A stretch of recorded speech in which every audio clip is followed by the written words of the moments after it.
Here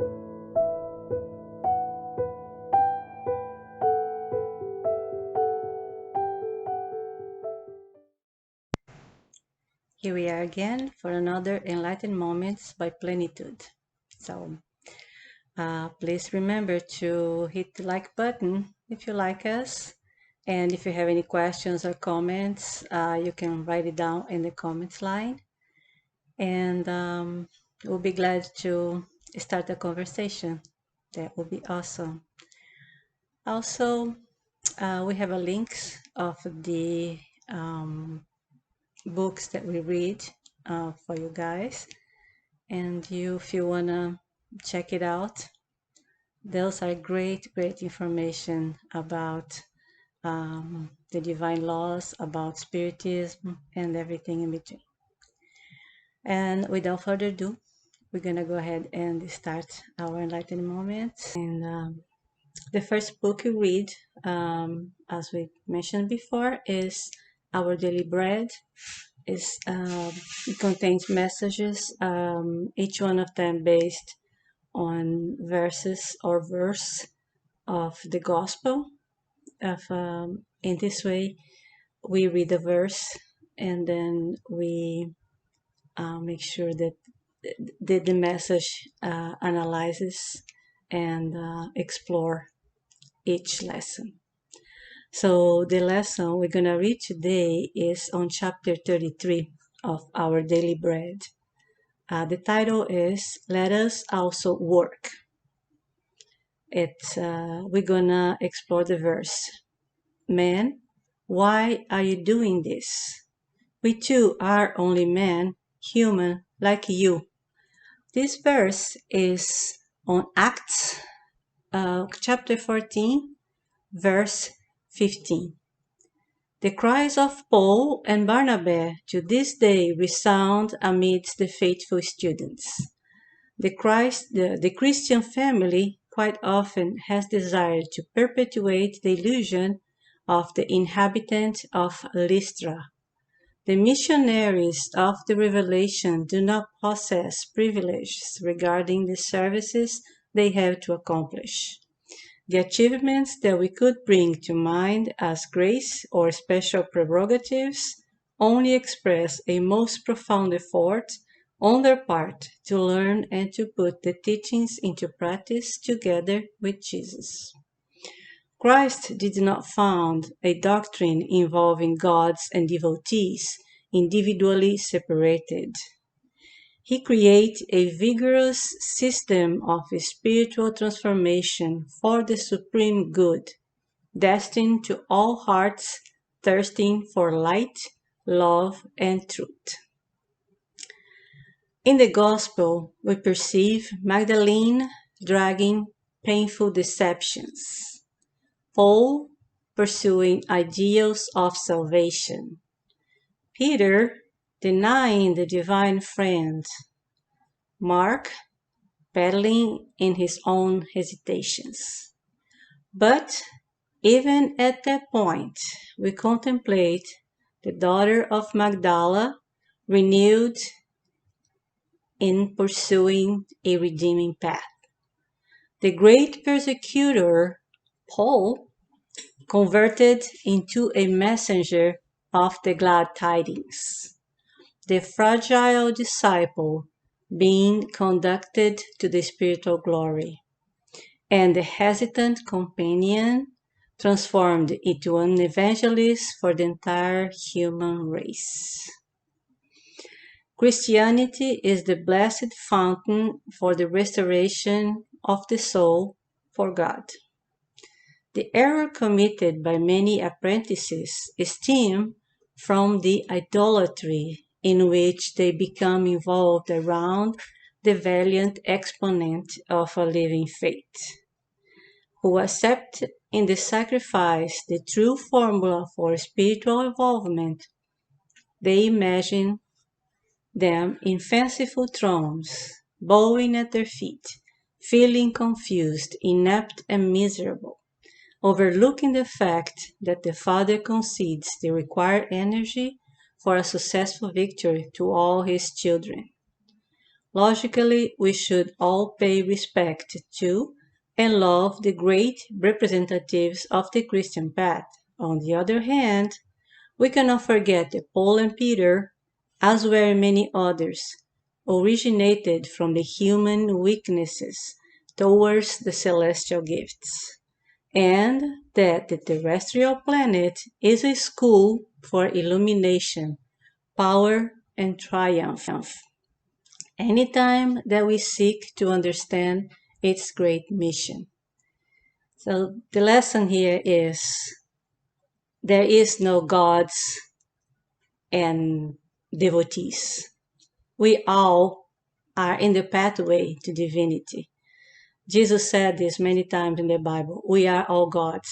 He said that we can do everything that he did and much more. So we are all spirits evolving to reach the true love and true justice that God's created us for. And although evolution is individual, each one has its own pathway. We work with each other. In this way, everybody can reach a certain point the same level of evolution. And now, in continuation to our study, we're going to read a item of chapter 5 of the Gospel according to Spiritism. So chapter 5 title is Blessed Are the Afflicted. And the item we're going to read today is about melancholy, is the item 25.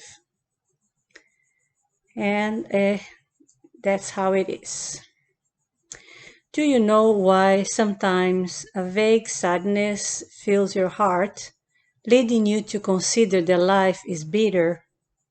This is because your spirit, aspiring to happiness and liberty, on finding itself tied to the physical body, which acts like a prison, becomes exhausted through vain effort to seek release.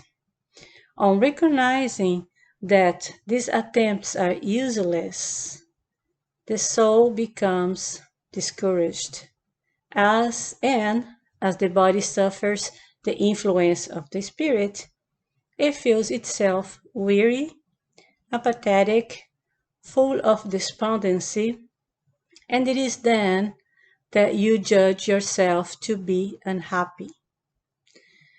Believe me when I tell you to resist these tendencies with all your strength, as they only weaken your willpower. Aspirations for a better life are inborn in all mankind. But do not seek them in this world. No, sir. The true happiness is of our heart. We have it deep inside, no matter how much trouble we go through. So continuing to the reading. Now that God is sending his spirits to instruct you on happiness, which he has reserved for you, await with patience for the time when the liberating angel will come to help you break away from the ties which hold your spirit captive. Remember, during your exile here on earth, you have a mission to fulfill that you do not even suspect. Be it dedicating yourself to your family or fulfilling the various obligations bestowed upon you by God. So I'm going to remember that every time that we feel a little bit down. If, with the course of this exile probation, while seeking exoneration, you feel about to collapse through anxiety, uneasiness, or tribulations, be strong and courageous enough to support these pressures. Say, I can do everything. Or you can tell to your despondency or to your weakness, you're not the boss of me. Okay, continuing with the reading. Stand up to them with resolution, for they will soon pass. These are the only means by which you may reach those for whom you pine and who, jubilant at seeing you once again amongst them, will hold out their hands towards you so as to guide you to regions inaccessible to earthly afflictions.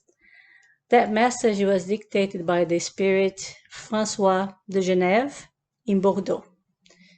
So here is, dear friends, that is the receipt for happiness. Doesn't matter how tiring things can be. There's always a way out. And like our dear friend Chico Xavier always say, this too shall pass. Now we're going to proceed to the last part of our study is the vibration. And in the vibration, as you know, we're going to pray for us, for everyone. We're going to send good energy out there. And everything we send, it gets back to us. Therefore, we're going to receive that back to us again. Let's proceed. And now, dear friends, we are going to sit down or whatever position you feel comfortable and relaxed. So we're gonna close our eyes or not, it's up to you. And you're gonna meditate. We're gonna visualize that is a light. This light right now, it starts in our heart. And we start projecting it outwards. We project throughout the room we're in. We project it that goes beyond the walls of our residence or wherever we are, and expand through the neighborhood, and expand through the city, through our country, whatever it may be.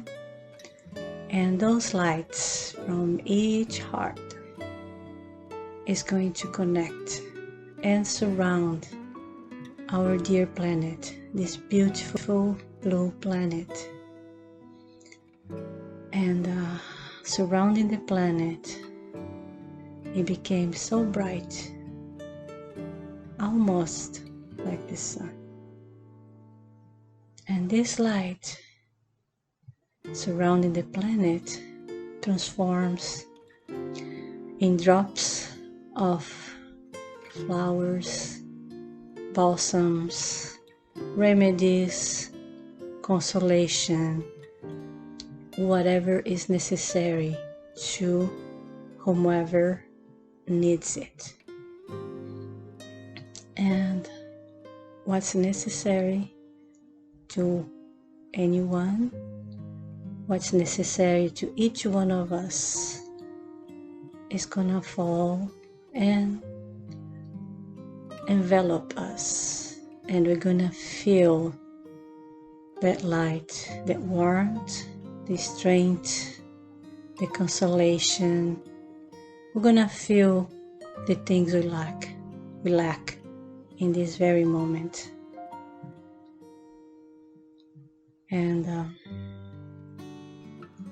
through this feeling that makes you, that will produce a certain level of happiness within, deep within our hearts.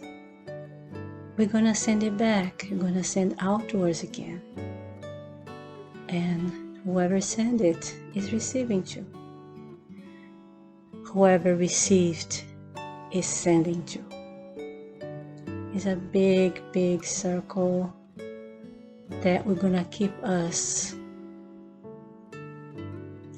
throughout this week, that will give us the strength for whatever trouble we might be in, that will give to whoever feels the need of consolation, whoever is in pain, whoever is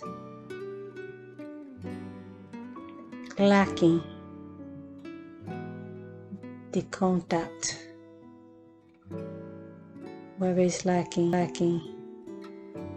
company is gonna feel that it don't last long, and soon enough we all get together, we all cheer, we all hug each other. That is, dear friends, the blessings that cures everything. Is the cure all inside us. Yes, it is.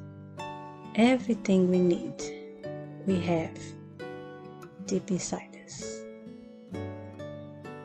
So with that, we ask the permission to conclude the studies of tonight, and we hope to see you all the next time, the next week, on Enlightened Moments by Plenitude. So be it.